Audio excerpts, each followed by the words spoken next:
Hello everyone, good morning. I would like to start from Proverbs verse. Happy are those who find wisdom and those who get understanding, for their income is better than silver and their revenue better than gold. A very warm welcome to you all. We are happy and delighted to host the third day of the FDP. A hearty welcome to all the participants for session 1. At the outset, I deem it my pleasure to extend a warm welcome to our resource person, Dr. Y.S. Upadhyaya. Welcome you, sir. Before we start, participants, please note your mics are muted by default. Please use chat box for any queries or questions to the speaker. You can pose the question during the presentation and it will be answered during the Q&A session. The slides by the speaker will be made available to the participants based on speaker's discretion. The recording of the webinar will be available on SJC YouTube channel in a week's time. The webinar is purely for gaining knowledge and self-improvement. Feedback link will be mailed to the participants at the end of Q&A session. Please fill and submit before 6 p.m. E-certificates will be issued to the participants who attend all the sessions and submits the feedback forms of every session. Now I invite Dr. Jagdisha R.B., Associate Professor, Department of E&C, SJC, to introduce the speaker to the participants. Over to you, sir. Good morning, everyone. I'm glad to introduce today's speaker, Dr. Y.S. Upadhyaya. Dr. Y. Srihari Upadhyaya is currently a Senior Associate Professor in the Department of Mechanical and Manufacturing Engineering, MIT Manipal, and also the CEO of Manipal Universal Technology Business Incubator, MUDBI, since 2017. Professor Upadhyaya secured his BE from NIE Mysore, MTech from IIT Madras, and PhD from VTU Karnataka. Earlier, he was a machine tool design engineer for more than 3 years, where he was mainly responsible for design and development of manufacturing center assemblies. From the past 23 years, he is associated with MIT Manipal, where apart from teaching and research, he was also the program coordinator for MTech for about 5 years, faculty advisor of Mars Rover Manipal project, and coordinator, member of various committees at MIT, member of board of management of MAHE, convener and member of various workshops and conferences. As part of impact project of MAHE leadership program, he developed a model component manufacturing facility at MIT in line with industry practices. So far during his academic career, he has guided more than 40 PG projects and published in more than 15 international journals and conferences. Since June 2017, he has been appointed as the CEO of MUDBI, where he is responsible for strengthening the entrepreneurial ecosystem at MAHE. His tasks include mainly promotion of incubation, Nidhi EIR program, interaction with the stakeholders, and conducting various programs on entrepreneurship. He is a fellow of the Institute of Engineers India, FIE, and was awarded the Best Teacher Award in 2014 by MIT Manipal. So with this brief introduction, once again, I extend a warm welcome to you, sir.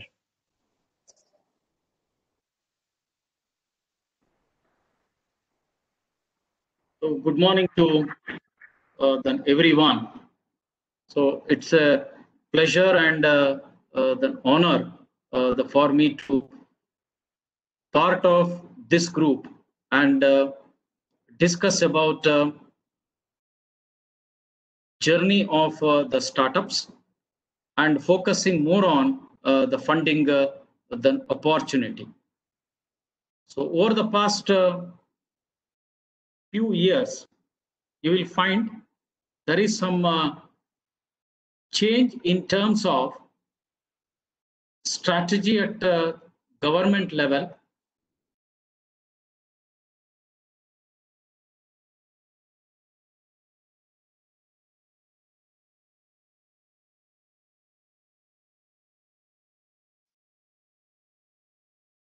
Are you able to see the slides? No, sir. You have to share the content.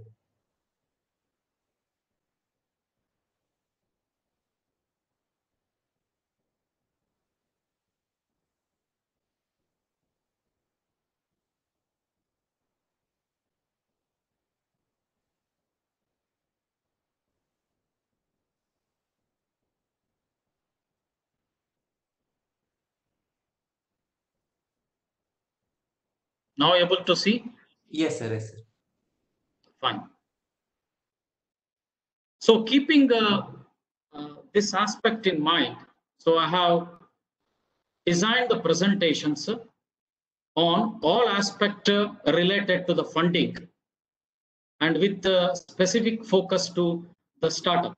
We cannot look only at the startup, the funding, an opportunity. There are various other aspects. I'll also discuss the reason for addressing the various aspects which influence the funding related to the startup with the help of small examples that will be taken up at the end.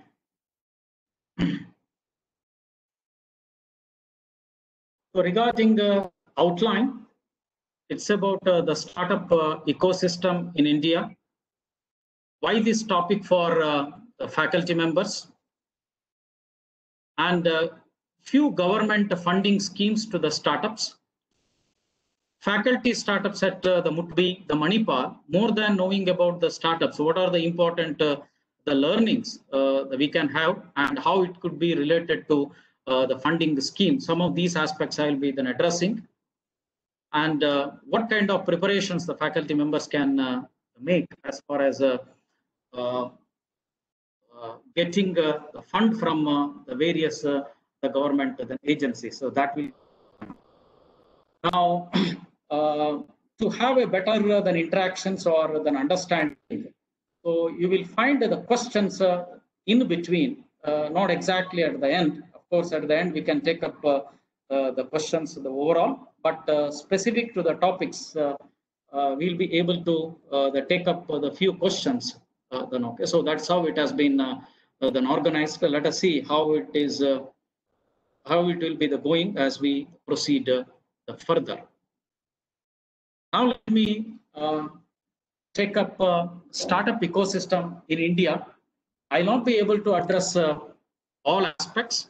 Okay, so in case of any difficulties with respect to the audio or the slides, please let me know. The host can then intervene then in between. So you all know very well, economic liberalization happened in 1991, and exactly after 25 years, the government of India has come up with the Startup India policy.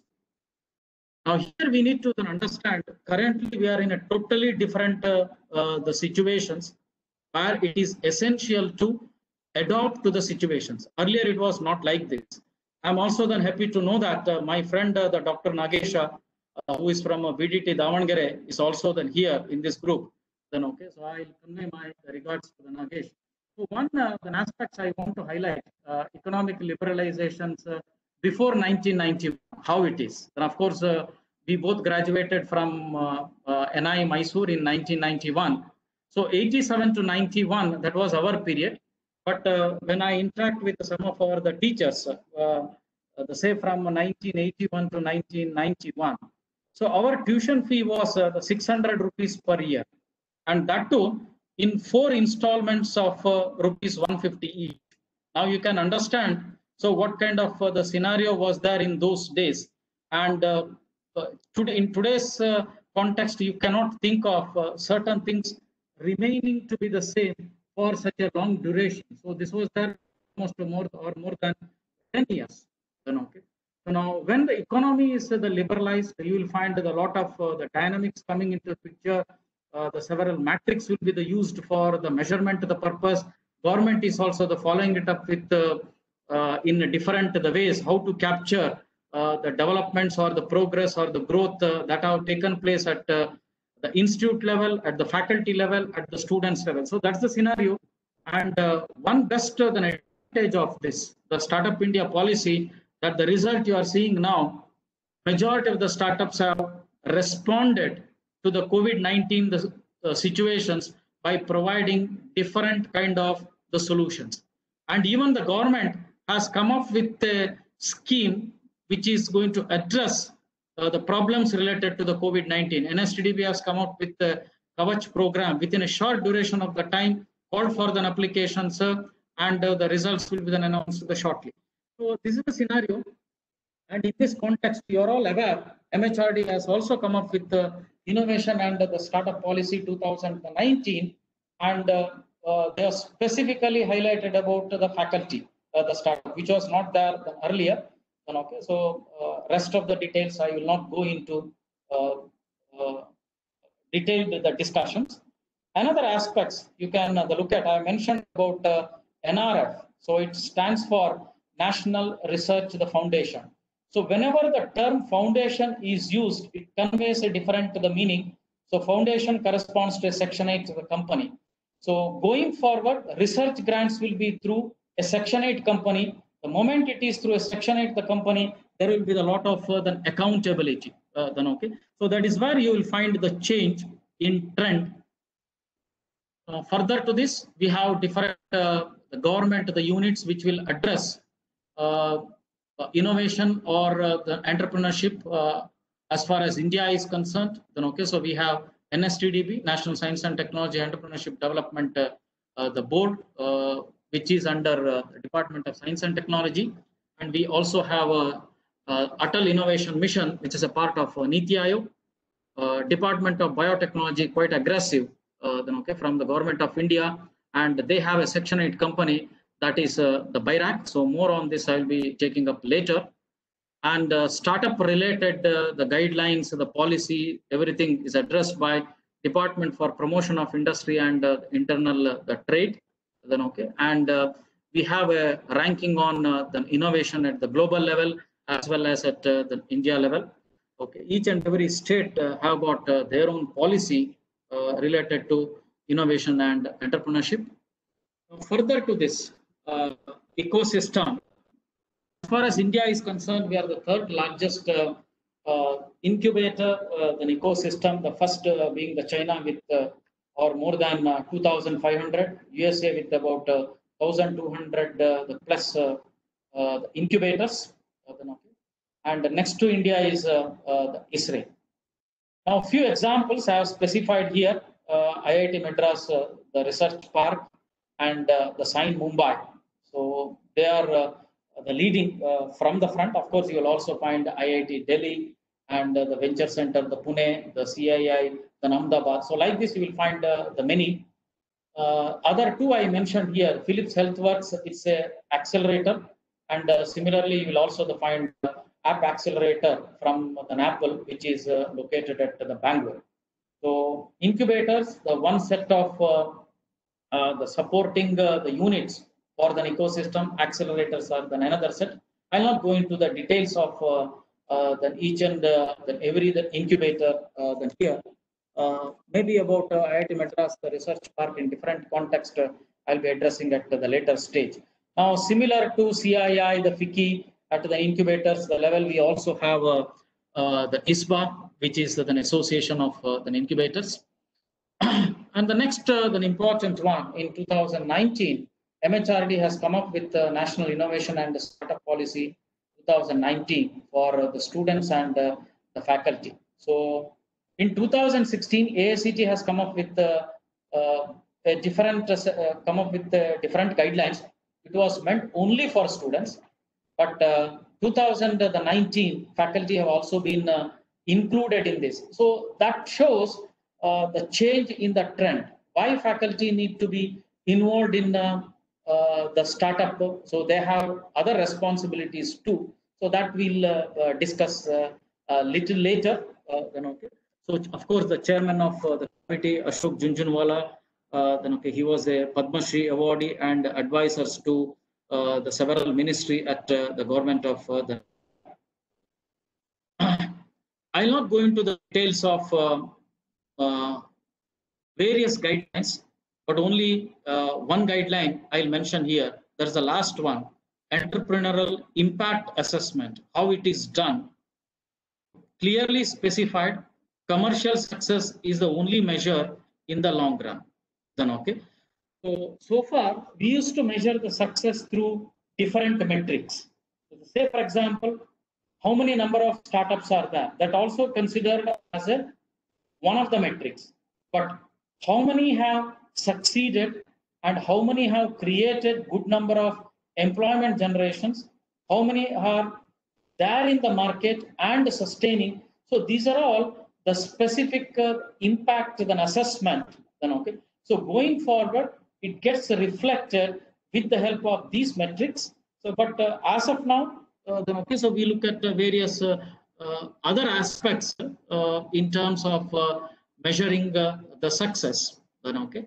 So when we talk of the impact with respect to any program, any activity, okay. So probably one can look at the four different the ways. So it is considered as an activity. Yes, we have conducted the several an activity. We can boast of saying with the help of an activity. What is an output? So these are all some of the questions which will arise. What is an output of this activity? So that can also be the measure. But is there any the outcome? Okay. So whenever we call for the proposals from the graduates, so under the Nidhi Aayog program, which I will be discussing the later, we are mainly looking at the some of the outcome. So what is an outcome? So whether IP has been created, it is only in the interest of the startup, whether revenue has been generated by the startup. So these are all some of the specific outcome. And the last level of measurement is the impact. So today, when we discuss with the DST in terms of any proposals, they are only looking at the impact. So what kind of the impact this fund has created? Then okay. So it is slightly difficult to measure or convince anybody in terms of the impact. So one example then I can say the kind of risk capital we have attracted. There is a risk whenever we talk of these startups, but were we able to attract some kind of the risk capital towards an incubator or towards a startup? Then okay. Or how a specific the program has benefited the society, and how are we going to measure that the benefit? So some of these and examples will help us in understanding the impact. So in this context, so it is very, very then essential to focus more on the impact, then okay, or to certain extent on outcome. Okay, very difficult, at least to an output, but definitely not in terms of the activities or the programs which we have conducted. So now I'll come to the reason for choosing this specific topic for the faculty members. You will understand from the previous discussions, so how the trend is moving. Then okay. So a lot of funding opportunities are there to the startups. Then okay. Why government is providing the funding to the startups? So that itself is a the discussion, the point. Then okay, I'll take one or two examples related to this. Now the next one, if you are looking at the faculty role over a period of time, so it has shifted from teaching to the research, and now we are moving towards technology, the development, the entrepreneurship. When it comes to the funding, what is the starting point? Then okay, are we going to initiate the startup because we are getting some funding? So is funding the starting point for any startup? Next question is funding to whom? Is it to a faculty team or to a startup? What is the institute policy? Because faculty member is having a startup, then there must be some policy at the institute level. So in the absence of the policy, it will create some kind of conflicts of interest, because faculty will be having several roles. He is there in taking up research, and at the same time, he is also part of entrepreneurship. So then it will be extremely difficult to address unless institute has a specific the policy. Now I'll discuss one or two examples in this the context. Why government is focusing on providing the funding to startups. All these things that happened since about 2015 then onwards. Then okay. Now suppose you consider there is a good research team and funding is to be given to the research team, that is fine to a certain extent. But its impact assessment, its commercialization then aspect is extremely difficult to the capture unless you have a startup. So that is why government is coming up various schemes, and the funding will be given only to a startup and not to any team. Then okay, unless it is a very high under the technology, the development. Even in case of technology, the development to facilitate commercialization, you will find funding is given to a startup. Then I'll also discuss another examples. So some of the companies or the corporates, they'll be in discussions with us regarding technologies being developed at our universities. Then okay, and suppose the faculty member is having this kind of the technology, it is also held by the university. Then there is a question comes the technology, the transfer. It is one tracking. On the other hand, if the startup is itself is having a technology with it, then the companies find it the more convenient to the negotiate, the discuss, and take it to the next level. So another aspect is related to the consultancy or giving a small kind of a project work.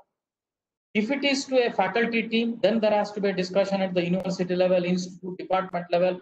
So many the levels are there. Sometimes the company is finding it slightly difficult in terms of the administrative aspect. Okay? In case they are looking at the quick results, they'll approach the startup. It is extremely easy to have a negotiation, discussion with the startup and get the things done. So based on some of these the reasons, sometimes it is convenient to have a startup and execute the kind of the work. It varies depending upon the type of the problems that is addressed, kind of the discussion that is taking place. But you will find some change in these directions in terms of the funding being provided to the startup. Okay. So let me also discuss some context here. So of course, going forward, these things will be then applicable. So Government of India regularly highlights about India moving towards a $5 trillion economy by 2024. Some of the emerging areas, one can have a look at the technology,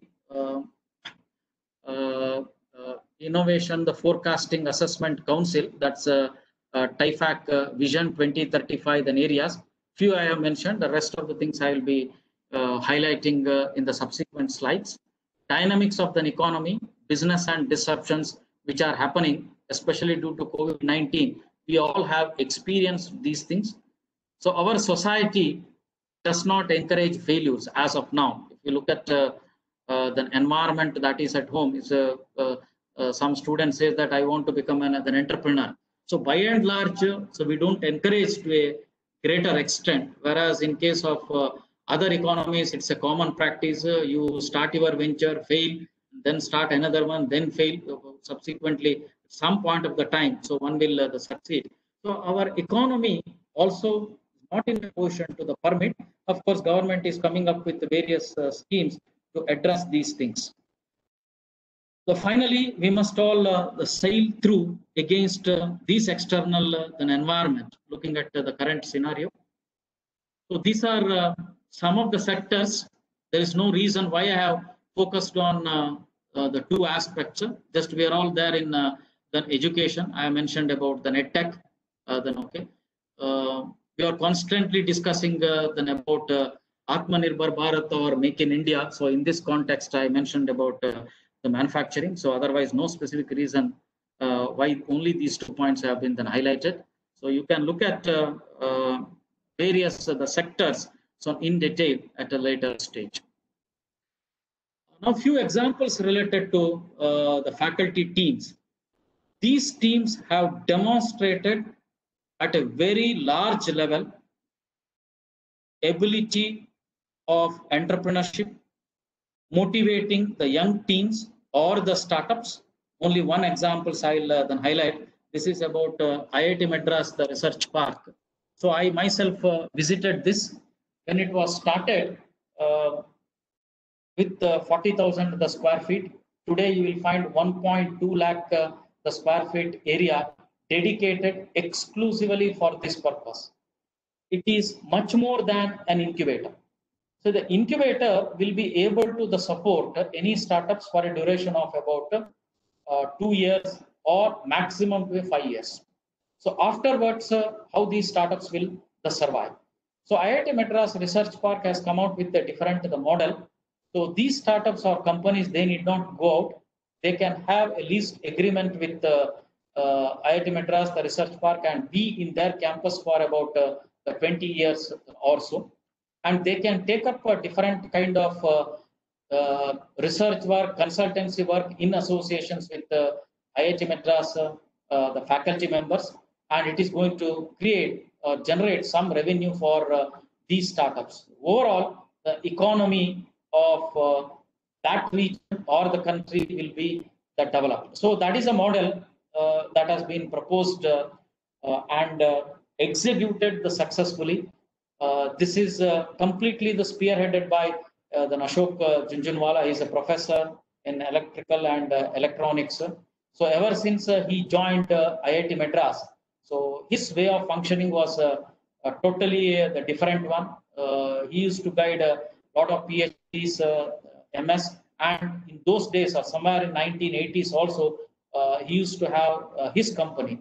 And today he has motivated others to come out with the startup. Of course, they have a very good mechanism of faculty collaborating with the students, then alumni, and then floating a company.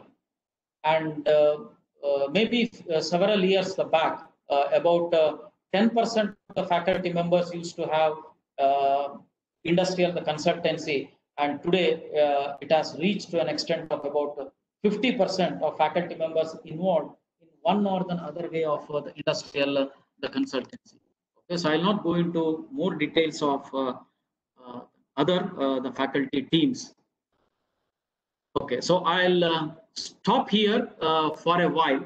Okay, so based on these discussions, if you have any questions, sir, the question.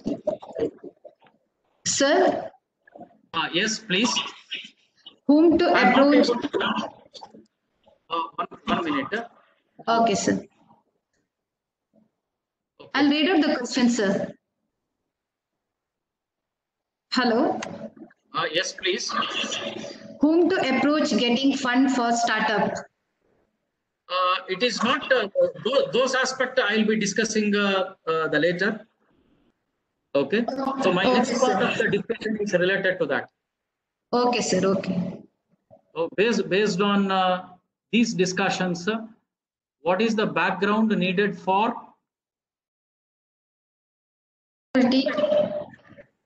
faculty to approach for startup? Okay. So this aspect also will be taken up in the subsequent the discussions. I mentioned about the preparations. So what kind of the preparations are required in order to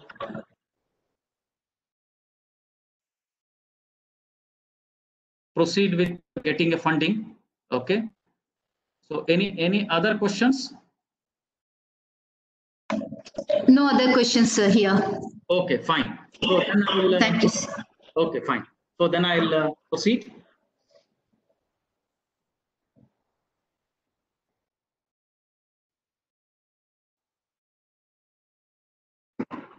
Sure, sir, you can proceed.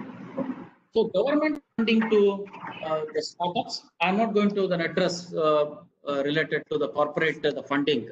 So then, okay, it is through the CSR routing. So here I'll address the government funding to the startups. Broadly, it is categorized like this: grant in aid. In another route, it is in the form of a support as loan or as investment against an equity. Even here, I'll be taking up only the first case, that is the grant in aid, and not in detail about the support as loan or as investment against an equity, because it is at the next level.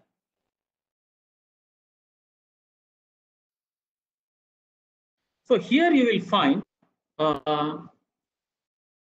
a simple example which illustrates how a product development take place. Okay. It starts with an idea. The next level is proof of concept. Next one is the development of the prototype. You will find the trials. It could be a clinical trial depending upon the type of the product. So commercial, the production of the product, and finally launching the product in the market.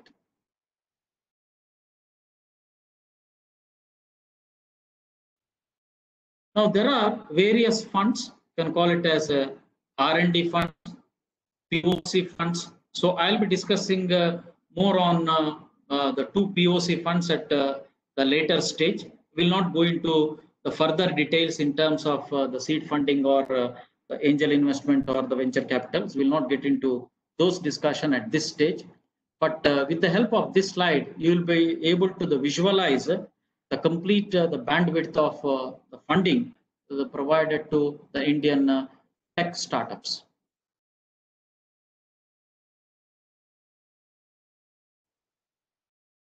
Of the simplicity, it has been categorized under the different brackets.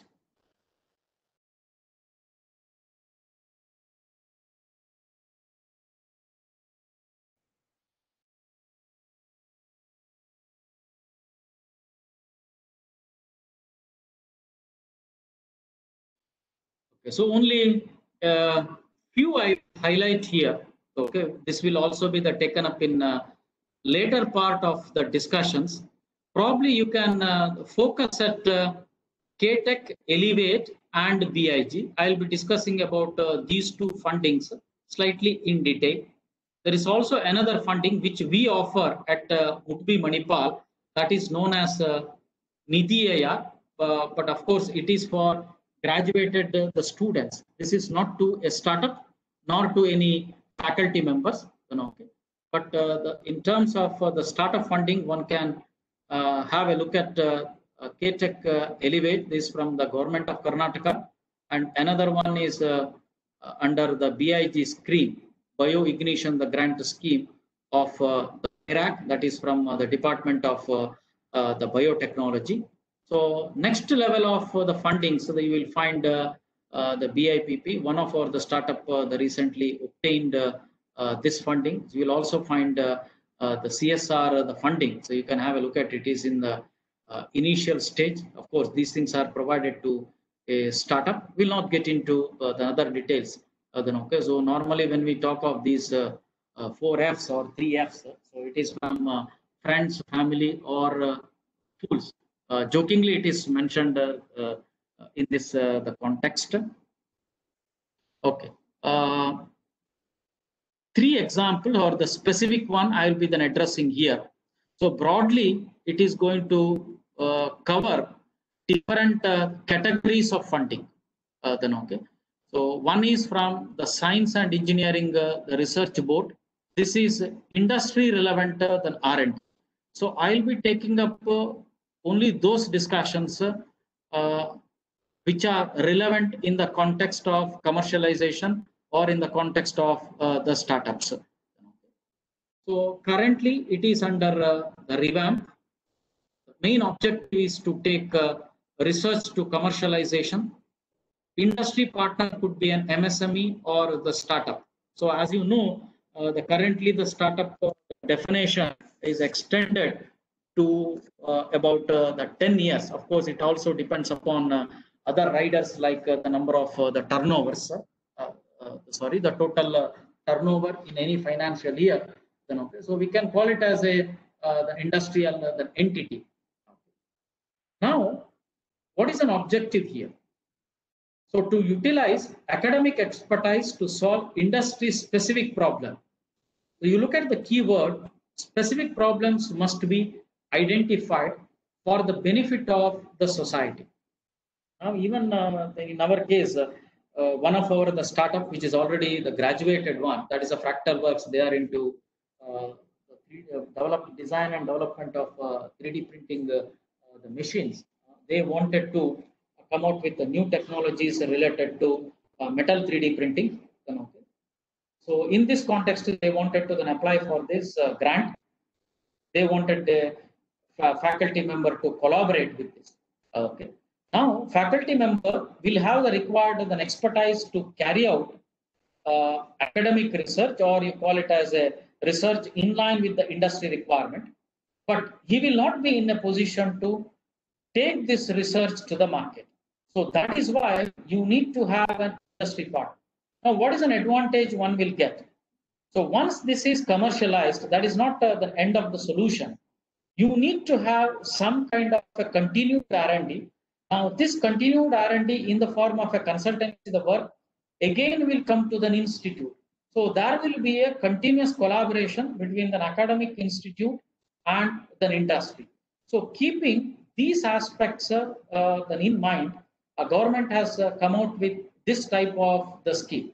But in order to execute this, it requires a commitment from both the sides. Good amount of understanding is very, very essential in executing such grants. The next one is from the BIRAC, Biotechnology Industrial Research Assistance Council. It is a Section 8 company. See, when we say it as a Section 8 company, its board is different, accountability is different. Today they have pumped in more than 800 crores of taxpayers the money. So when we say that, there has to be an appropriate accountability. That is why government has created the structure in the form of a Section 8 the company. This is one of the reasons why I mentioned in the beginning National Research the Foundation also. Now you look at this. This funding is given to a startup at the initial stage, idea to proof of concept. Now sometimes we may take a proof of concept lightly, depending upon the specific that is addressed. Financial assistance may vary. Sometimes one may require just about the 3 lakhs or 5 lakhs, but sometimes to the extent of 50 lakhs also. So in this case, the funding will be provided up to about 50 lakhs per startup. What are the thrust areas? They vary from biomedical device, biotechnology, also includes agriculture. There are other areas. Depending upon the call, one can refer to what is the weightage given to the new areas. Then, okay, I have mentioned only a few here. Call twice in a year, one in January and another one in July. It will be there for the 45 days. And this is a grant in aid. Okay, so grant in aid means equity is not applicable. It's not in the form of a loan. So whatever the seed support that is provided, the startup has got freedom to use, but guidelines are applicable up to about 50 lakh. The duration is 18 months. This is to a startup. Now, when I say this is to a startup, okay, so we have specific examples related to this funding at our the university. That I will be taking up the data. At the time of application, a faculty team can submit the proposal. Okay. So till 2015, 16, 17, that used to be the trend. But even recently, also the last call, our faculty members obtained this grant. But going forward, we do not know. The reason being, when a faculty member submit these proposals, it is very difficult to convince the committee about the commitments. They are mainly looking at what is the commitment. How are you going to deliver the results at the end of 18 months? And it's not only delivering the results, how are you going to take this forwards after 18 months? These are the specific questions that are then asked. Unless you form a startup with the required expertise and convince the committee, this is extremely difficult to get this kind of the grant. So BIRAC has already supported more than 330 the startups. Another point I would like to highlight here, as far as our university is concerned, through the innovator, 13 teams have obtained this grant. Now you all know Manipal has a very good reputation. We have got a fantastic facility. Our network collaborations and everything is fine. So it does not mean that others will not be in a position to get this grant. Sometimes the committee look at the proposals, and if they find there is a good merit in the proposals, depending upon the region, they will decide or take a call. Yes, this time we'll give it to a slightly different institute, different ecosystem. Reason being, over a period of time, that ecosystem will grow.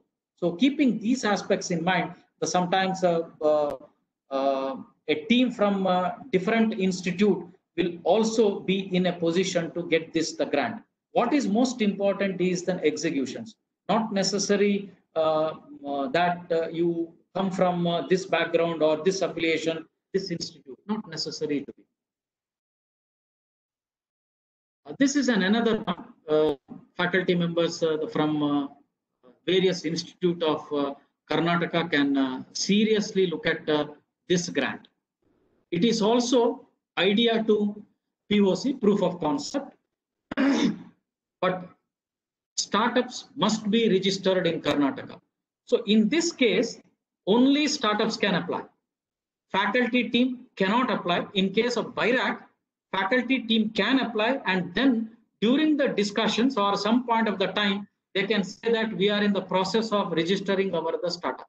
So that is how they can convince it. But here, strictly no. Okay, only startups will be eligible to apply for this grant, and that too the startups registered in Karnataka. The startup has registered in different the state, so their applications will not be considered. This is a multi-city pitch. It also then include the Mangalore and other places of the Karnataka. What are the criteria that are considered for the evaluations? So you have a weightage of about 30% for novelty. Socio-economic the impact, that's about 20%. What is the business model? That is 30%. What is the budget? That is the 10%. So even during when you look at the pitch deck, one should also be in a position to mention about technology readiness level. So you have technology readiness level from 1 to 9.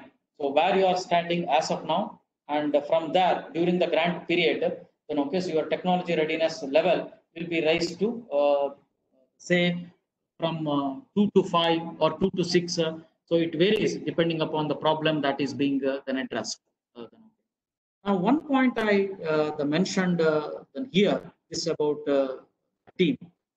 Okay, so weightage is 10%, but committee will be more serious about the team constitution and commitment of the members, and whether the team has the potential to deliver and to move forward. So weightage is less, but this aspect will be considered seriously. And the next aspect is some of the specific thrust areas the government is looking at. So based on these aspects, the startup will be able to get this grant. Okay, so I'll stop here for a while to take any specific questions on this. This is related.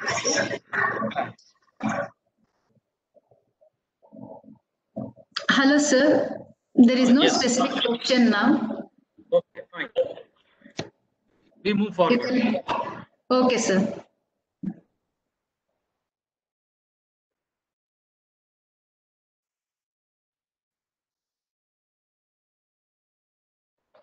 So just now I got one question. Okay, fine. Whom to apply for non-technical funds?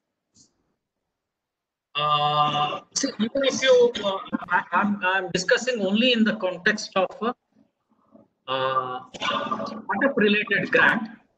Even if you say that Elevate, there are two tracks. One, I will be addressing these aspects at the later stage. One is technology development. It is purely related to the technology. Another one is using of these technology, then you are going to create an impact on the society, by providing job opportunities or addressing a specific social the problem.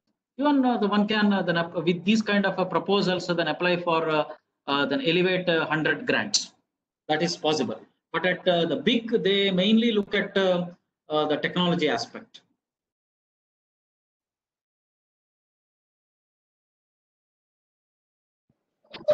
That's all, sir. You can proceed. Fine. So we'll proceed with the next set.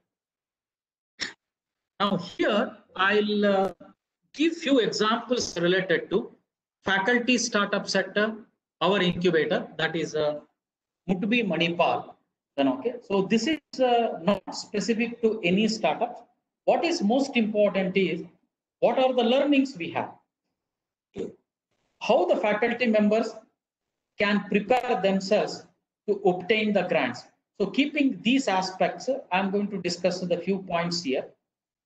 All these things started since 2015 when one of the faculty members from the health science background applied for the BIRAC, the BIG. So we got the first grant in 2015. Now the question arises is, you're already a faculty member, you have several responsibility in terms of academic research and to certain extent on administrations. So how are you going to execute this grant? Now, ideally speaking, faculty members can team up with an individual who is a graduate, and he will take the responsibility of taking the step forward. It will be an entrepreneurship journey for that candidate. Faculty member can take a back seat and focus only on development of the technology. This is easy to talk, an ideal situation, at the same time extremely difficult. Then okay, because how are you going to identify that individual who is having the equal competency in the domain or some complementary the skill, and then take this journey the forward? Then okay. So MAHE has come up with an entrepreneurship policy wherein faculty member is permitted to register his startup in an incubator. Then in terms of workload, then okay. From academic side, you may not find a reduction in workload, but one day in a week, he can work for his startup. So that is our current policy.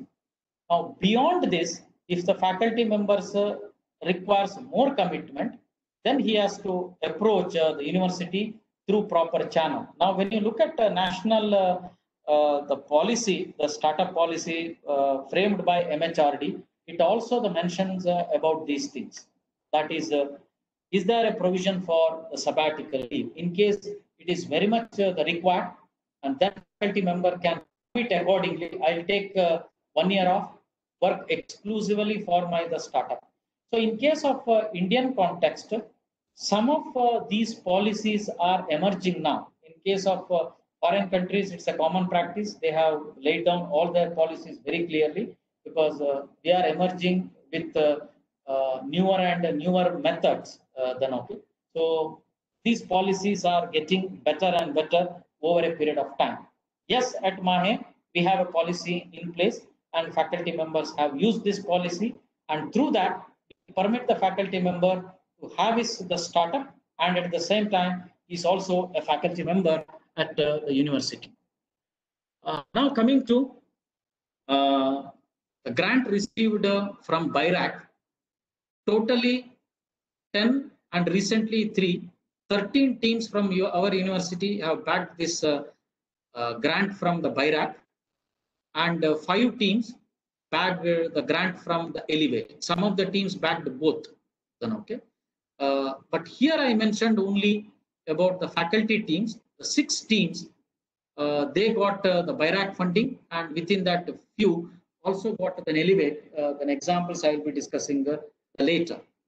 So one faculty, the team, is working on is the revenue model. It's about the genomics. So based on their expertise, then okay, they have started this startup then okay, at our the incubator. So one faculty team is working on. This is not with any grant. It is based on their own investment. They carrying out this type of the work.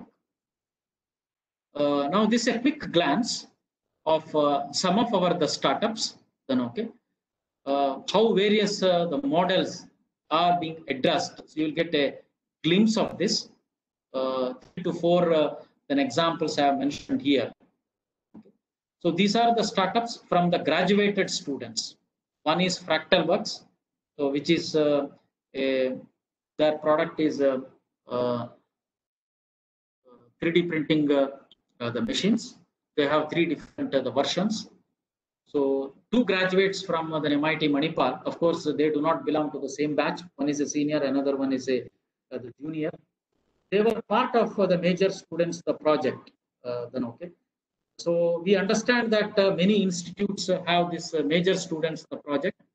At MIT, it was started in 2007 with the Formula Manipal, and today you will find more than 20 teams, and total number of the students are close to the 400 plus working on these multiple the project. So spin off from this, okay, the such or one such major students of the project is this startup. Funding has been provided by the university as well from the incubator. At incubator also we have a seed support funding from the government of India. Classic examples you can see, they tweaked their business model during the COVID-19. Whatever the expertise they have, then okay, they tweaked their model in the month of March, April, and they developed products component to address COVID-19 the situation. In fact, when I was having a discussion, so they were telling whatever the revenue you could get from 3D printing during the earlier years, we are able to get a good number of the revenue with the help of these products, which are high demand in the market. Then, okay, the next one is Frog Technologies. Their product is a portable refrigerator. These are the 2 graduates from MIT Manipal and other nearby institute, Mike Mudabidri. Then, okay, this is also an example. So how outsiders are also involved in our at our the incubators. So they got the initial funding from Nidhi Aayog. Subsequently, more than about 2.5 crores of funding they have obtained from various the government as well as the private the investments. Okay, so these are from graduated the students, you can say, as an our the alumni. These 2 examples related to faculty startups. Both received the grant from the BIRAC through BIG scheme, as well from the government of the Karnataka. 2 different the examples I will take up here. One is from Kumuda Health Tech. 2 faculty members driving this the startup. This is a classic example of PhD converted into a proposal to the BIRAC. Then okay, so this is a very good then examples. Then okay, how research activities or research work could be used for the commercialization. Of course, when faculty member took this research work, so he never had that type of visualization. But the later stage, further discussions at the various the level, this has been converted into a good proposals. Submitted that proposals, they got the grant. Okay. So this is about 3D diagnostic and treatment planning tool for spinal disorder deformities. That is in an hospital. One can take a 2D image of a patient. By taking this 2D image, it is an input to this tool. It converts it into a 3D image. And if the doctor wants, based on this 3D image, 3D printing of the spinal cord is also the possible. And looking at the 3D printing, doctor will be in a position to diagnose and recommend an appropriate solution to the patient. So clinical, everything has been done. Okay, it is in implementation at KMC. So they are in discussions with other hospitals regarding the implementations. Okay. This is one example. Now the second one is Rajamadangi Medical the Technologies. Okay, again from Mahe alumni and faculty. So they have come together. We have got a very good team at the Department of Biomedical Engineering at MIT Manipal. So that is how a team has got close to 5 grants okay, from the BIG. So this is only one I have I'm addressing here.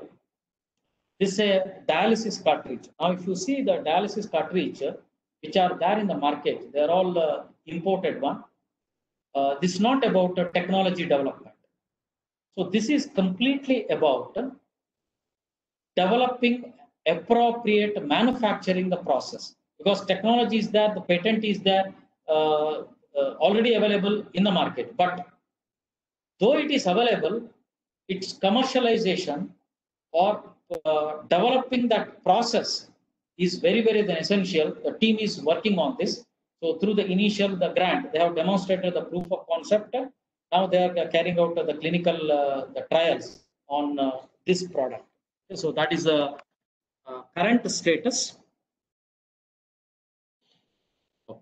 Now, based on this, examples which I have addressed here, what kind of preparation is required? Then, okay, somebody asked the questions. Okay, so I am addressing few aspects related to these preparations. First and the foremost, one is having the 2 different tracks. We call it as technology development, whether the focus is towards technology development or towards the entrepreneurship. This is very, very essential. If focus is towards the technology development, you focus only on technology development, license the technology to any commercial entity. So right from the beginning, so in this space, and then that's the end of the chapter. But if it is towards an entrepreneurship, you yourself or the team is developing the technology, you yourself taking it to the market. But these things are the highly challenging one. You need to have an appropriate team to take this product to the market. The next one is, what are the thrust areas of future and identifying the appropriate opportunity. So if we talk of technology development, probably one can look at the thrust areas of future. If you are really looking at the entrepreneurship the journey, the opportunity identification. See, when I use the term entrepreneurship, the model is slightly a different one when faculty members are then involved. Faculty members are having several loads as a teacher or as a researcher, but he himself need not be at the forefront of his startup. The faculty member has to involve someone else who will be driving the entrepreneurship, but the faculty member play a key role in motivating the team or providing the required connect. Is also the part of the startup, but will help in developing some of the technologies. So this has to be the model. So in that context, the startup has to figure out what is the appropriate opportunity that is there in the market. So unless we are able to figure out what are the appropriate opportunity, there is no point in developing this kind of the technology. Majority of the cases, so the recent survey shows more than 40% of the time we fail to find out what is the opportunity, whether it is really required or not. So developing entrepreneurship, the mindset, which is very, very essential. So one has to go through several stages in terms of understanding the commercialization aspect. So this is also equally important. As a faculty, one may not have the required entrepreneurship, the mindset. Okay, that is slightly, I won't say it as a difficult, it is possible, but in our day-to-day activities, the kind of mindset what we are getting in an academic or research environment is slightly a different one. Then, okay. The most important or the crucial one is team building. Team must consist of a complementary the skills. I'll not go into the details of this the team building, because that itself is a another lengthy discussions okay, altogether about the team building. Probably the best examples one can think of is Infosys. If you refer to there the history, the kind of discussions they had in the initial team, the 7 members came together. What was the that exercise that was done at that time, and today you will, during its 40 years of journey, you will see that kind of the results. Okay, so one of the classic examples related to the team building. Now I'll highlight what are the challenges as far as faculty startup are concerned. Then okay, so I'll not get into the specific of the startup. These are the broader than aspect, and each and every point requires detailed discussions or the understanding. One has to get into the depth of each and every point. Then okay, first and the foremost, I mentioned about the team building. Okay, so at one point of the time, I mentioned a faculty team is getting a grant, but if you look at complete product life cycle, the starting from ideation till the market, the core team requires a different kind of the skill sets. So whether team is capable of addressing this. When I say a team, these are co-founders who hold some stake in the company. So when they hold stake in the company, there is an accountability, there is an authority, there is a responsibility also. All these are highly relevant. And team members need to have the required the skill set, but at least they should be in a position to identify other people. Other people could be a consultancy firm also, or an individual also, who are capable of doing this work, asking specific questions to the others and getting the things done. So these skill sets are very, very then essential. From that point of view, an appropriate team is the essential. The next one is where we observed some difficulties among faculty members addressing an aspect related to strategy on business model or development. So due to our very nature of executing a project work, then okay, even startup related the funding, startup related the project proposals, then okay.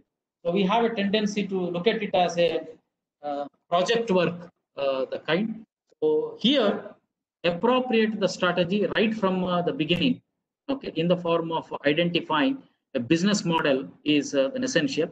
I'll not give you a further example on this, but one general examples I'll mention here. Okay, so this is related to the healthcare. See, in case of the healthcare, the main challenge is to identify who is the customer. Sometimes it could be a doctor also, sometimes it could be a patient, or sometimes it could be a hospital. Then okay, so extremely difficult to figure out how these models are going to work. So that is why it is the challenge. So recently we had the discussions regarding the proposals where product is a kit which is used for the test purpose, and multiple kind of the test can be carried out, and it will be useful especially in the primary health center. Now, if one is developing this, then okay, at the outset we all can then appreciate. But what is the challenge is, who is taking a call on procurement of these products for the primary health centers? Now, it is a very, very big challenge. Unless this problem is addressed, then okay, investors will not come and pump in their money. Whatever the technology we are going to develop, it is highly useful. Everybody will appreciate, but extremely difficult to get the funding. because whenever the government is involved, some policy issues are then involved, then okay, who has to take a call when? So it is not in our hand. Your team may be very fantastic, but you will not be in a position to then execute this kind of the projects or the proposals. I mentioned about entrepreneurship, the mindset. Some kind of calculated risk is very, very essential. So though you are all faculty members, just to reflect on the journey, at some point of the time, you too might have taken some kind of a calculated risk. With knowledge or without knowledge, we are all taking a calculated risk at various stages. But for an entrepreneur, this must become a practice. Then okay. One example I'll then highlight here. When I showed the broad layout of the funding, you find a funding at different stages. But these funding will not come whenever the startups want. Okay, there will be some gap. So how are you going to cope up with these gap during that period? So there is a risk. Then okay. So in these contexts, the startups must be in a position to take some kind of the risk. Then okay, it should become a practice. Okay. Then another point, due to our very nature of the faculty members, being a faculty members, so we may not get a complete vision on the big picture. What is a big picture? Then okay, so we all the employees, we work for the institute. Then okay. So whatever the task that is then assigned by you are the supervisor, be it HODs or the head of the institutions, will execute that work. But we may not get the bigger picture related to our own institute or our own organizations. So in that context, getting a bigger picture related to the startup or the product of the startup is slightly difficult for a faculty member. Then okay, it is very easy to imagine or a dream. That's a different one. But when you say that vision, there must be appropriate the reasons, the justification as far as the respective teams are concerned. So these are some of the points related to the various the challenges faced by faculty members when they execute grant in aid received by a startup. Okay, so I'll again stop here for a while before I move to the last part.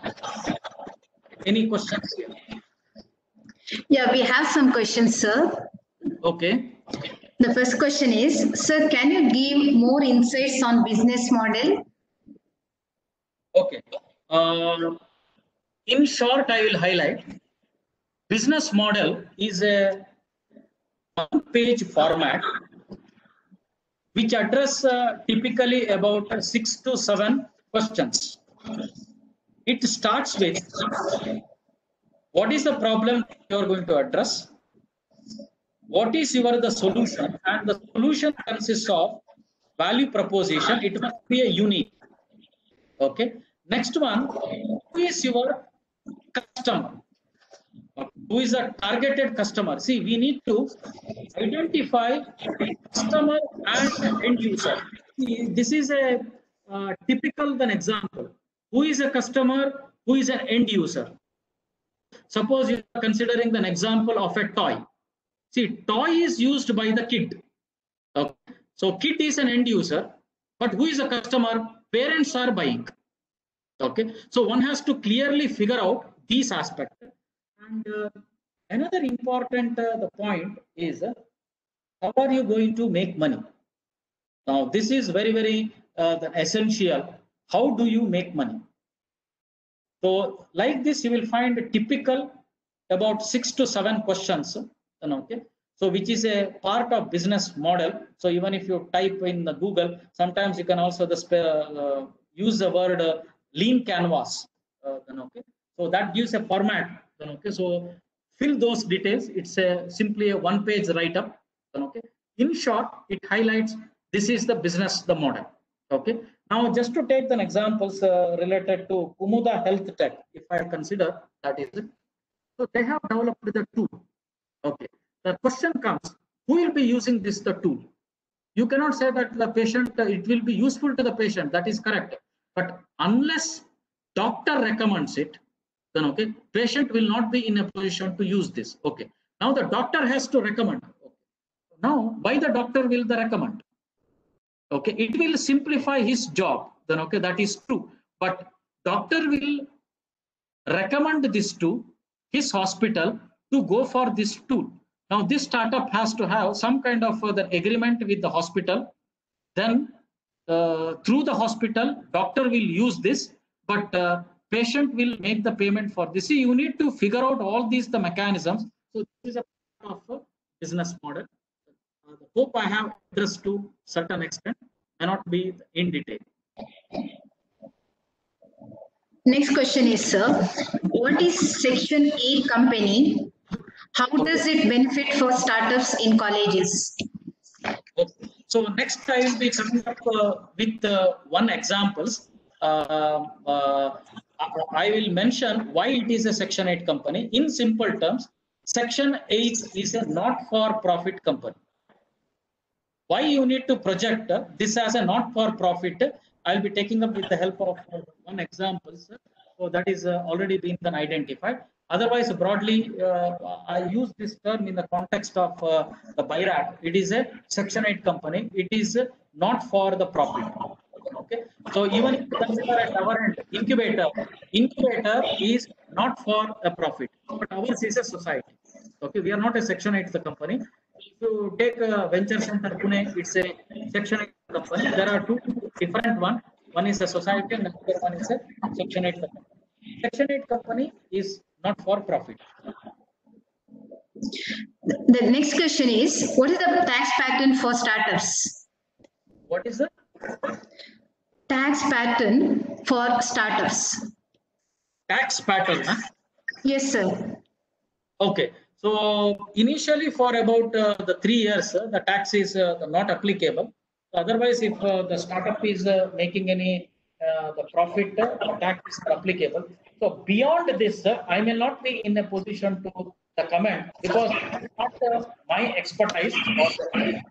In case somebody is really interested, we connect to the right people. See, at our incubator, so we have a team who will address the various aspects. Then okay. So though I am the CEO, so I am not an expert in all areas. Our focus is only to the facilitate. Okay, but this is my quick response. Okay, sir. Next question is, why most of the startups fail to survive after 1 or 2 years of establishment? Okay. So if at all I want to answer this in one word, it is about team. Team includes everything. If we fail to form a team or a good team, you put it in any way, then okay. So startup definitely will not be able to succeed. Okay. I'll also then address the other aspects. I mentioned about entrepreneurship, the mindset. Then okay, in our the faculties or in our among our the students, we used to have this kind of the discussions.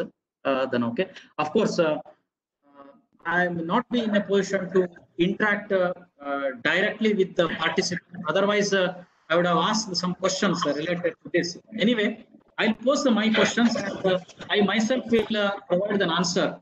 What is the starting point? Then okay, how are you going to start? So this is the one basic question everybody is having. Now, when you look at any of the flow charts, what you will find, there is an idea, there is a proof of concept. See, it gives an impression that I have to start with an idea.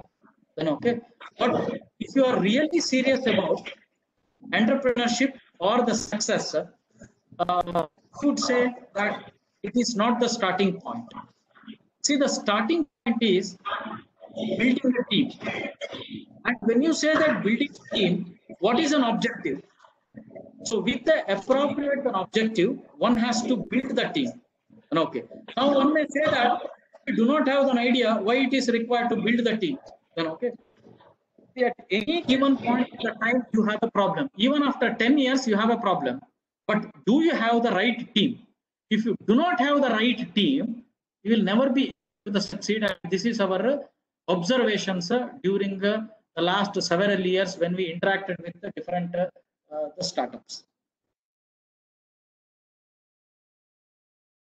And of course, maybe I also mentioned somewhere, sometimes there may not be market opportunity at all. We all think that there is a market opportunity, but really when you go to the market, you will find you will not be able to convert that product into a successful one or make revenue. Okay, next one. Yes, sir. Which are the potential areas for a startup?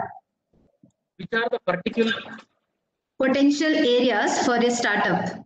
Potential area, I already mentioned in case of thrust areas under the TIFAC. Broadly, one can look at that. See, even today you will find it, evergreen area is the healthcare. It's an evergreen. So we have one the startup here, which is having the MOU with the MAHE, and they are there for the last the 9 to 10 years. It is one classic examples how a startup is making use of ecosystem at university and growing.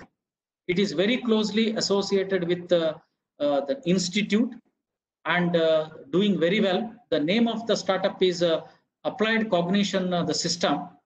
It is not incubated at Mutbi, but it is a startup which is having the MOU with the MAHE.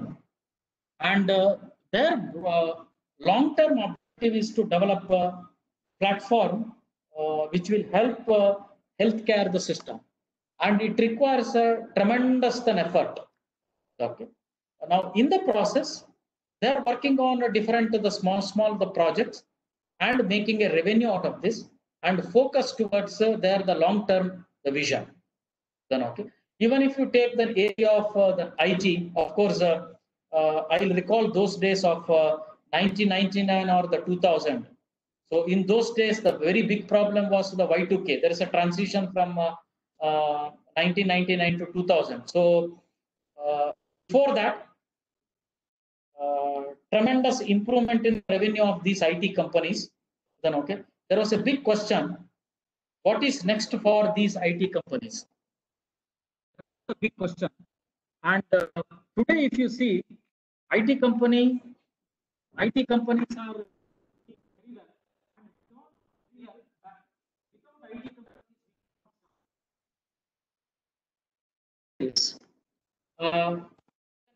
this is also another area. Or at another one is about agri or the agriculture.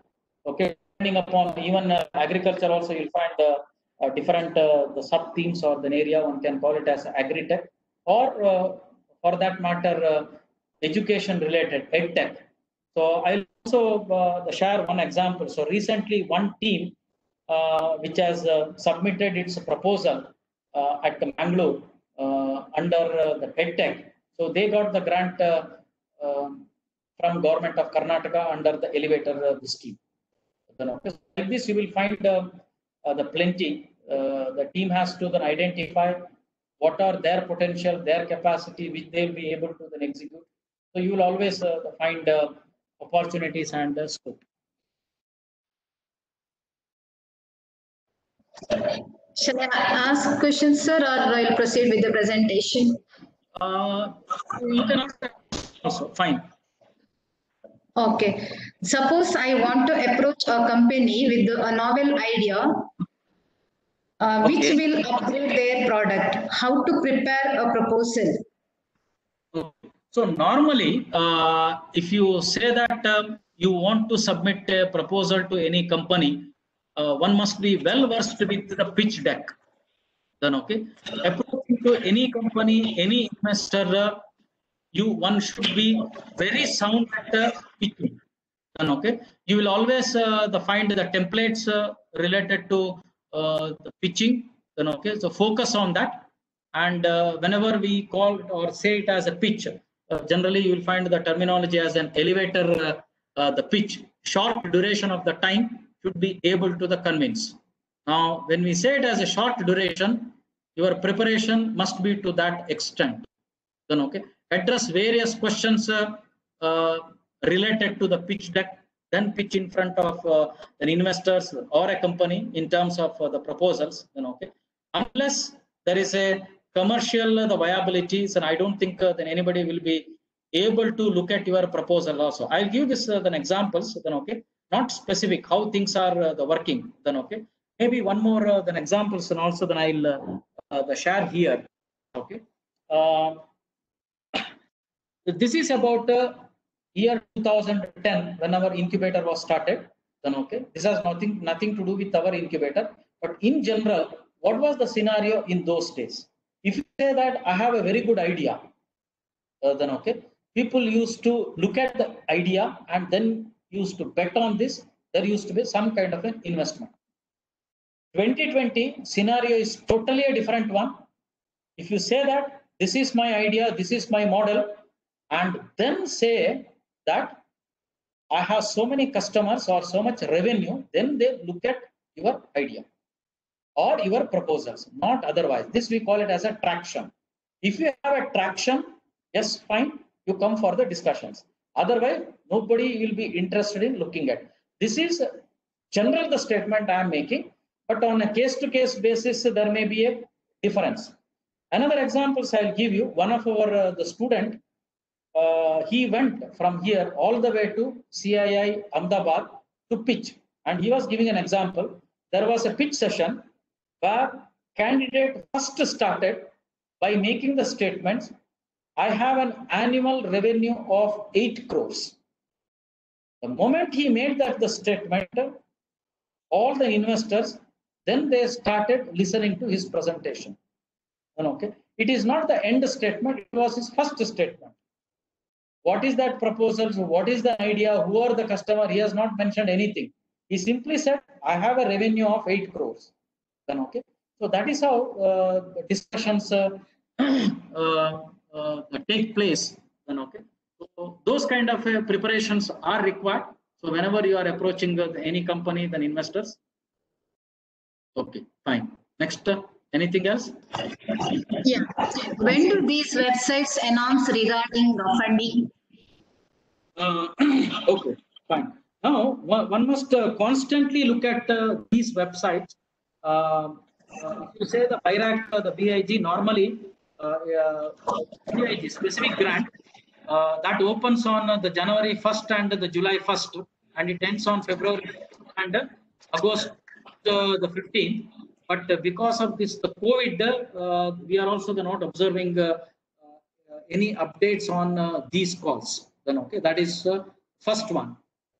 Now, if you look at Elevate 100, then, okay, whatever may be the ups and downs at the government level, government continue to support the startups through its Elevate 100, the scheme. Okay, so recently they also initiated the process of next round of call for Elevate. This is also done twice in an year. So wherever the funding opportunities available, then, okay, what are the different schemes? So one must constantly look at these the websites. Then, okay, or another point, if you are associated with Mutbi as a member, of course, I will share all those updates with Dr. Jagdish. Okay, so shortly we are going to come out with membership drive. No fee is applicable. So once you are in a network, so you get an opportunity to interact on all these things. We conduct some session exclusively for the members. Then, okay, then you will be able to develop the required the mindset. You are the team. Then everything. Then, okay, you continuously get the updates related to the various calls. But this year, due to COVID-19, are they going to announce the fundings? That it's very difficult for me to comment because various aspects are then involved. But still at incubator level, I'm saying some of the grants, yes, have come. We have applied, but it is applicable to the incubators. So small tweak is there because of the COVID. Say for example, FDP, so they made it completely online. Funding the amount they have reduced, but such a small tweak will be there. But rest of the things I may not be able to tell you, because each and every grant is a detailed one. It requires various the committee taking a call at different level. So general an answer I will not be in a position to give at this stage. Depending upon the priority, yes, the government may continue those things. Of course, they may reduce the budget under the different heads. That may be possible. Okay, so you proceed with the presentation. Okay, so I'll continue with this. Got another 6 minutes to go. Hope I'll be able to complete. Then okay. Quickly, I'll run through our Manipal ecosystem. We have Innovation Center, Technology Transfer Office. We have 2 TBIs, Mutubi and Bio Incubator. We also have a Director Corporate the Relations, who will be help us in commercializing some of the technologies developed at MAHE as well as at the incubator. So quick glance on MAHE TBIs. So we provide mentoring, financial support. We have a seat the support up to about the 25 lakh we'll be able to give in the form of a loan or against an equity. So we do provide the several the services or facilitating towards legal, patent, the chartered accountants, company secretary, all those things. So our thrust areas, information technology, healthcare. So these are the prominent one. At Manipal government of the Karnataka, 5 different thrust areas are there. So including the biomedical the devices. So in case any faculty member, so they have a proposal, so they can always or most welcome to approach an incubator. So this incubator is for then everybody, not just the limited to the MAHE. Okay, so in the past also we have supported. So coming to our startups can come from students, from outsiders, alumni, faculty members. Case of faculty members, either for execution of a grant or as per faculty entrepreneurship the policy. So we do conduct a lot of programs, then okay, starting from the hackathons up to the FDP. Then okay, so generally we conduct the FDP in the month of the December. Okay, so we already applied for this year an FDP. So awaiting for the result from the NSDDB. And another the flagship event is a Manipal Entrepreneurship the summit, where experts will come and interact with the teams, the startups. Then here the showcasing of the product. For the last the 4 years we are doing. Of course, this has to reach to a different the scale altogether in the coming years. The next one is about Nidhi AR. Nidhi is a flagship umbrella program of NSTDB. They have 8 different schemes. One scheme is Entrepreneur in Residence. This is a fellowship to the graduates. Then okay, I request all faculty members to make a note of this and bring this to the notice of right candidates in your institute, in your the departments, or in your the circles, whatever that is then applicable. It is from the Government of India Fellowship for Aspiring Entrepreneurs. Requirements: degree or diploma in science or engineering. When we say diploma, plus 2 years of additional experience is the required. So you can refer to our the website, you will get more details, or I will share the flyer with the Jagdish. Then okay, the request Jagdish to share the updates with all participants. So in case a candidate has done 3 years of the BSc, then 2 years of additional experience is required. Otherwise, 4 years of graduation. Immediately after graduation also the one can then apply. Suppose the student is at the verge of completing his graduation, they can also then apply. We'll keep their application as it is the moment they complete their graduation, and in case their proposal is good, the seats are the vacant, okay, we'll be able to consider such applications. So in the current call, government has also made a provision exclusively for SC and ST candidates. 50% of the seats reserved exclusively for SC and ST candidates. So this is then applicable. So amount is up to rupees 3.6 lakh for 12 to 18 the months. So it's in the form of a fellowship every month. So far we have supported 26 candidates. Then okay. So few examples I have shown here. One is a portable refrigerator. Another one is the vehicle the tracking the device. Okay. I mentioned about the Section 8 company. Those who are interested in getting some kind of initial funding, they can approach backyourthescience.com. Then okay. So this is a Section 8 company. Okay. So what is the job or the role played by this company? Suppose you have one proposal and you do not have a funding. You want to carry out some pilot study, and to do the pilot study, you require 3 lakhs of grant. And then based on the pilot, you will be able to approach any of the government agencies for next level of funding. In such cases, you can approach back to the science with your proposals, and if they are convinced there has to be an agreement between you and this startup, they will float your proposals in their portal. Okay. Now it's a crowdfunding.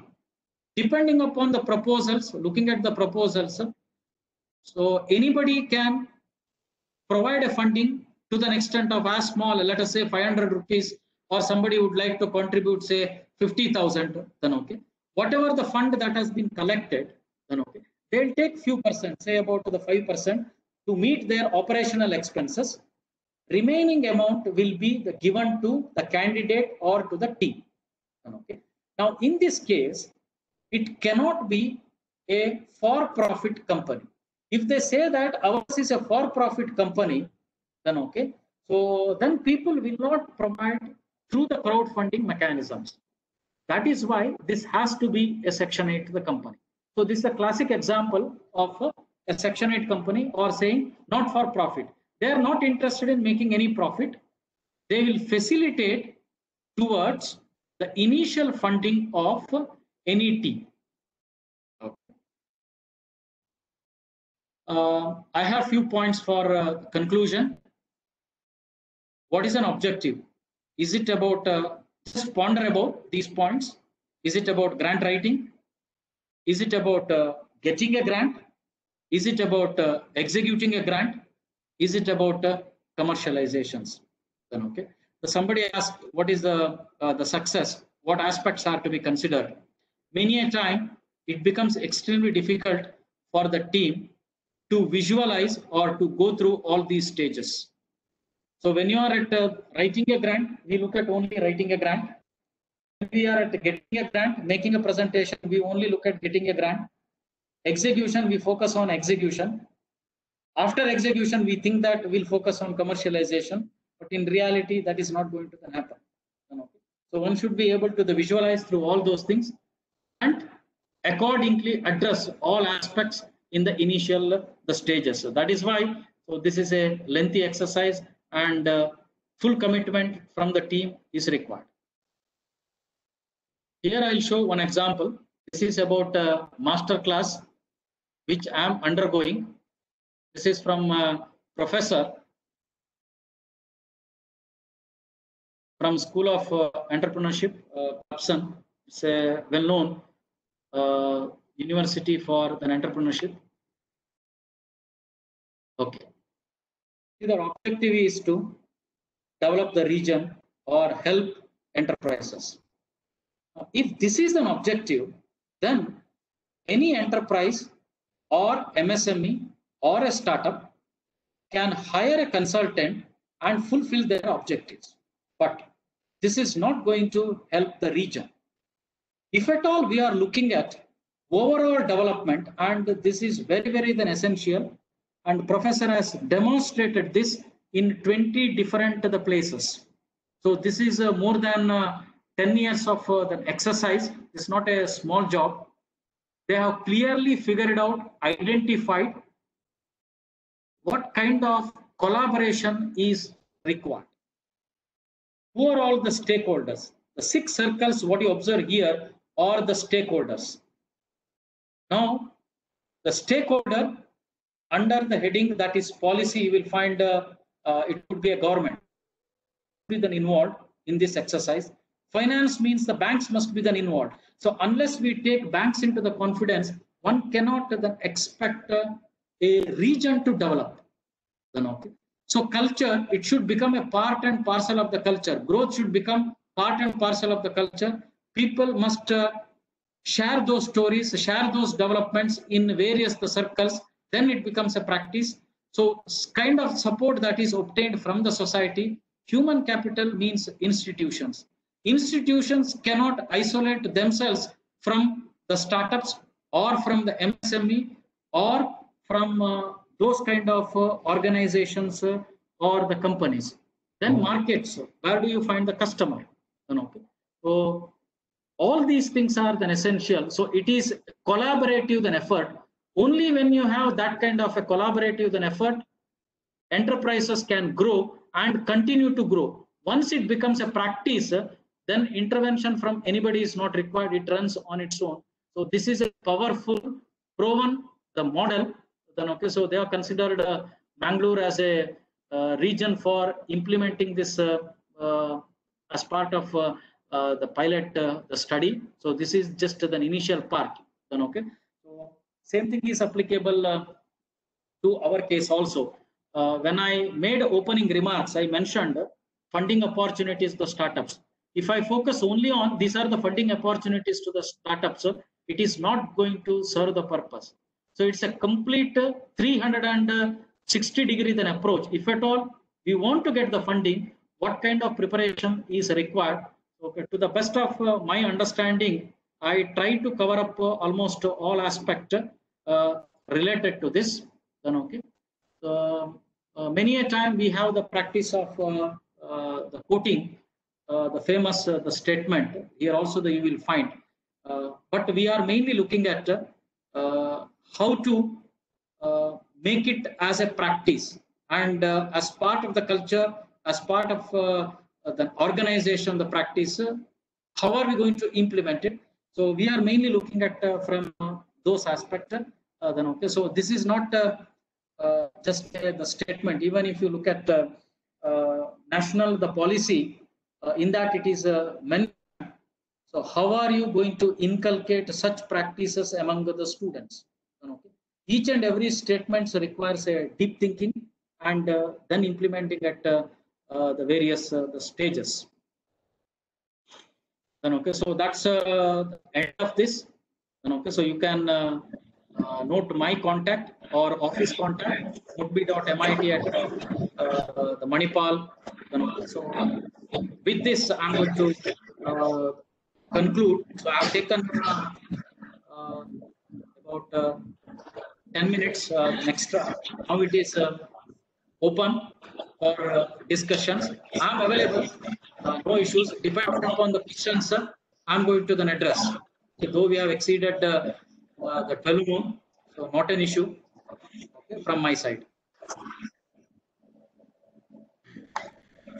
Okay, sir. It was an illuminating session that has made us all grateful beyond words. Sir, you have truly inspired us. Thank you, sir. We have few more questions here. Yes, please, madam.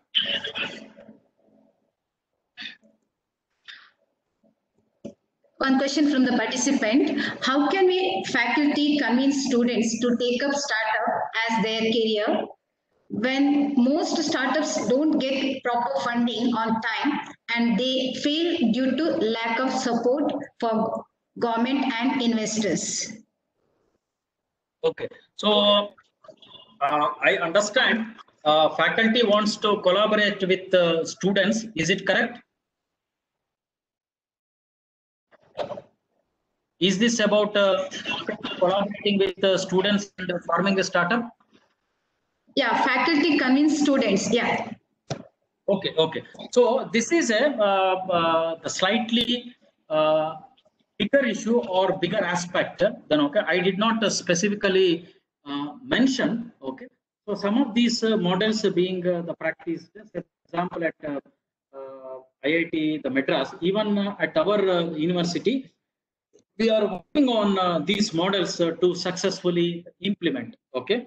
Now I'll put it like this. Ideally, you can say faculty, student, and an alumni coming together. I am discussing only an ideal the situation, okay, or general situation. Faculty, students, and alumni coming together. Now, when a student is then involved, he will associate with this project right from the beginning. And once he graduates, he will take this up to the market, and this will be entrepreneurship journey for the student or for the candidate. Faculty members and an alumni are going to support him based on their expertise. In the sense, through their technology development, through the resources from the institute, they are going to handhold this startup during the initial stages. Alumni, through his network, is going to the support. So faculty also can put the small amount of the funding. And if the team is very good, when I say that team is very good, commitment and understanding are the key aspects then here. Then when you approach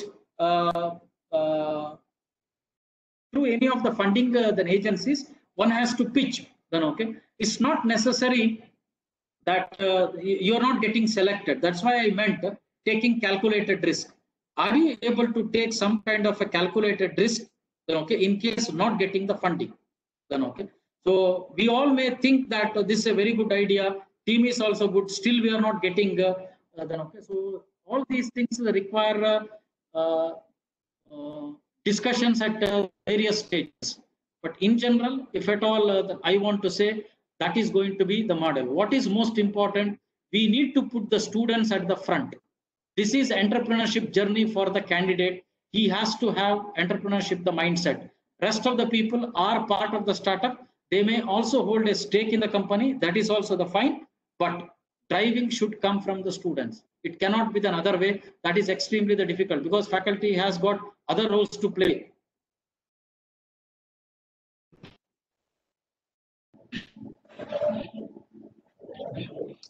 Okay, sir.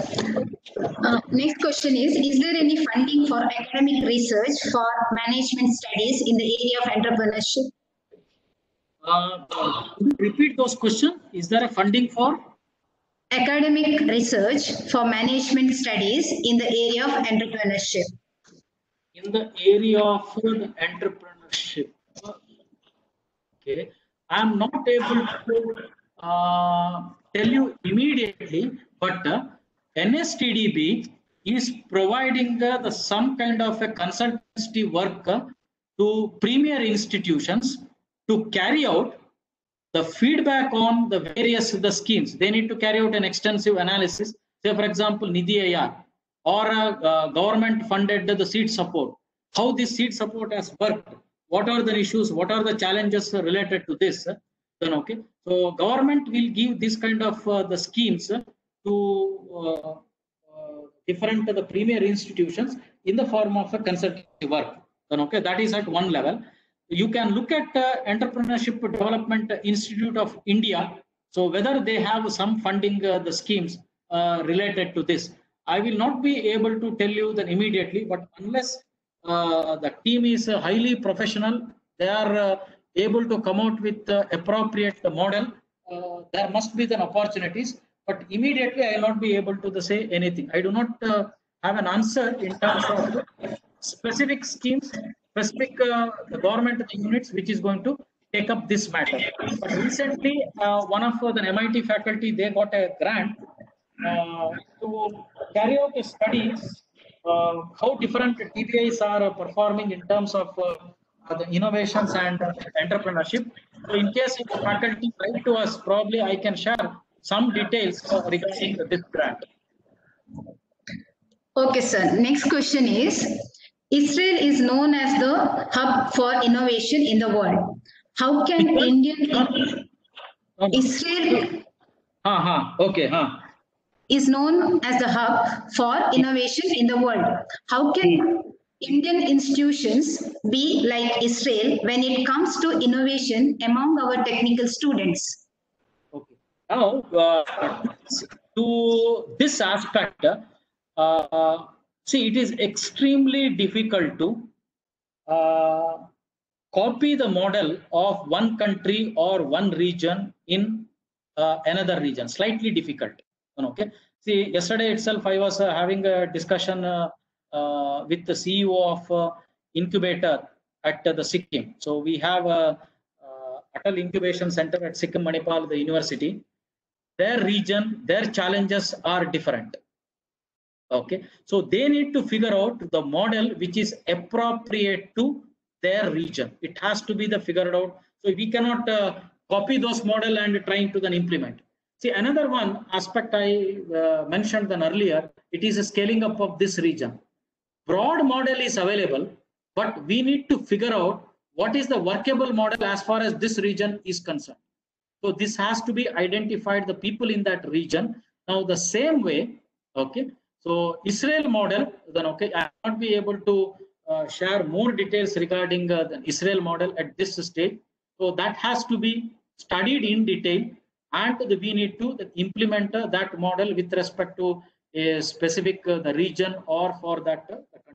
So it requires the deeper the thinking, understanding at the highest level.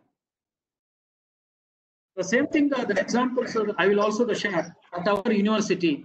See, we refer to the various models, but when it comes to the implementations, we implement based on what is best applicable for our university. Understanding, because we know the pulse, what is implementable here, what is workable here, what is not workable. So accordingly, we'll go ahead with the implementation of any schemes, any policy, any concept, methodologies. Okay, sir. Thank you. Last question, sir. What about franchise model of startup during the crisis period? Aren't we ensured of minimum returns? Could you, first word I did not get. What about franchise model? What about franchise model? Okay. Of startup during the crisis period. Aren't we ensured of minimum returns? Minimum the return. Okay, so I put it in a slightly different way. Then okay, probably whoever has asked the question, they can interpret. Then okay, we have examples related to this. Okay, this is your long-term objective is something you wanted to develop some product. That is your expertise. You have figured out there is a very good market opportunity for this product, but at the same time, for your survival during the initial stages, you are looking at some other proposals, some kind of a consultancy work. Then okay, so through that making a revenue. Then okay, so this is reasonably fine. Okay, people have a difference of opinion on this itself. The moment you work on too many things, some say that you will lose a focus. But some will say that you continue to earn. Through that, you develop a sustaining model, and over a period of the time, then okay, so you focus on your the long-term the vision and come out with that the fantastic the product. Then okay, now this cannot be a generalized one. It varies from each startup. That is why normally we say that each startup is a unique. Just because X startup is following this model may not be applicable to the Y startup, because your team dynamics, your team composition, so your visions are totally a different one. But the still that is being followed, especially during the COVID-19, the kind of the situation. Some of the startups, they are already having, let us assume that they have a 3D printer. Okay, so they also have a reasonably good the skill sets. Then okay, so keep on the producing then okay the face shields. Okay, some of the startups have done that and make some the revenue. Then okay, so this is then applicable. That's what I can say. Then okay, probably I have answered this question to a certain extent. Sir, one last question. Do we need to have at least one MOU in business model? MOU with whom? I'm not able to understand MOU in the business model. Okay. Let me put it like this. Okay. So sometimes the kind of work what you are doing. Let us take an example of healthcare itself. You are coming up with some kind of a product. Now, in order to develop this product, you require the support from a medical college. Okay. If you are already having an MOU with the medical college, stating that they are going to provide the required support, then it will be an added advantage. So some of the startups which are working here by very nature of their presence in our incubator, then okay, so they will get an access to the medical colleges, but still they need to have an MOU. But during a presentation itself, if you say that I'm having the MOU, it will be an added advantage. But having said this, it all depends upon the specific context and the scenario to whom you are presenting. Then okay, what is the committee and what kind of questions they will then ask. Then okay, it also depends upon your ability to convince. You may not have an MOU, but still you are able to convince the team. That is also the fine. But we cannot say that you need to have an MOU. Okay, but that is not a must. But in some cases, without an MOU, there is no meaning for the business model. In such cases, yes, it is required.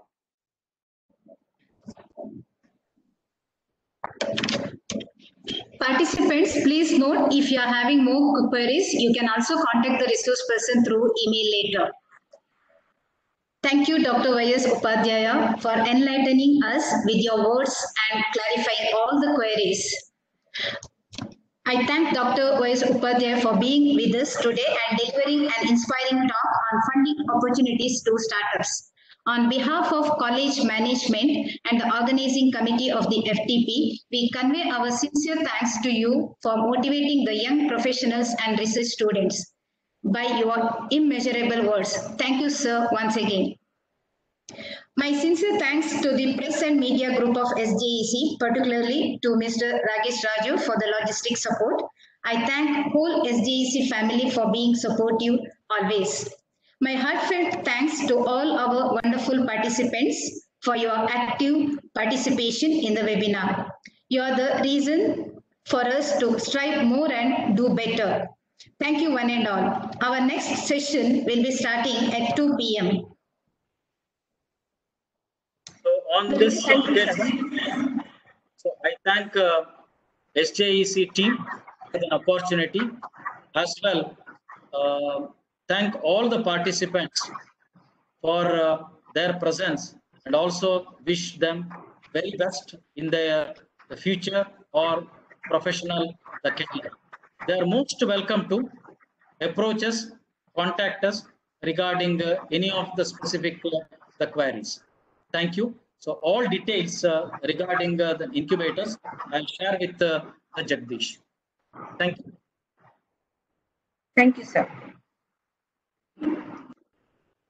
Thank you very much. Email ID now. And also the feedback link will be sent to your email ID.